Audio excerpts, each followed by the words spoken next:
So there are a lot of things that we want for Girls' Generation's 20th anniversary as so-ons, right? I mean, of course, we want a good, solid album, and these 2 music videos, you know, variety shows, reality shows, YouTube shows, a concert, a world tour, possibly. Please, SM. Like, so many things that we want for this comeback. But there's one thing for the 20th anniversary that I personally would not want, and I wanted to see if you guys agree with me.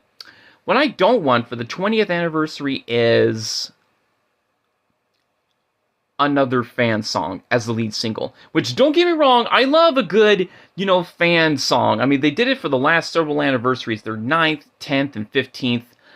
But the main difference on that is that in each of those eras, there was something to justify, you know, the need for a fan song. Like, for the 9th anniversary with Sailing, that was right after the Lionheart comeback.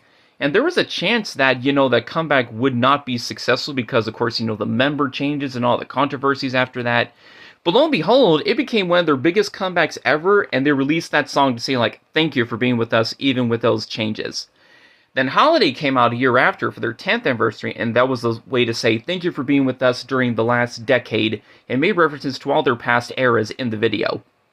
And then Forever One came out, and that was to say, thank you for being with us, even though we're in different labels now and doing our own thing. And again, reference that in the music video.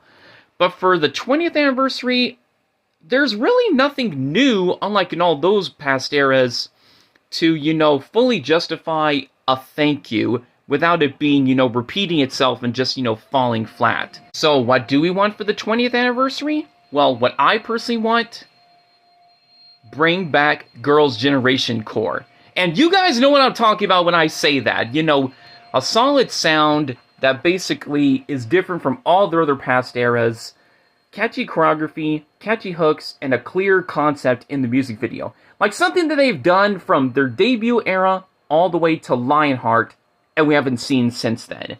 And I feel like that would work best for everyone, because the fact that, of course, us old so-ons, long-time so-ons, we love those concepts, and we haven't had it in a long time, so it would be a nice treat for us. And for the new so-ons, like, you know, like, Girls' Generation had been getting a lot of new fans as of the past decade, because, you know, K-pop was blowing up worldwide. And how did they become fans? By listening to those Girls' Generation Core songs and music videos. So I feel like a fan song will do nothing except alienate a portion of the fandom, the ones that came in late, but a Girls' Generation Core concept would absolutely bring everyone together and get this comeback more hype than ever. If the girls are listening, I hope you take this into consideration.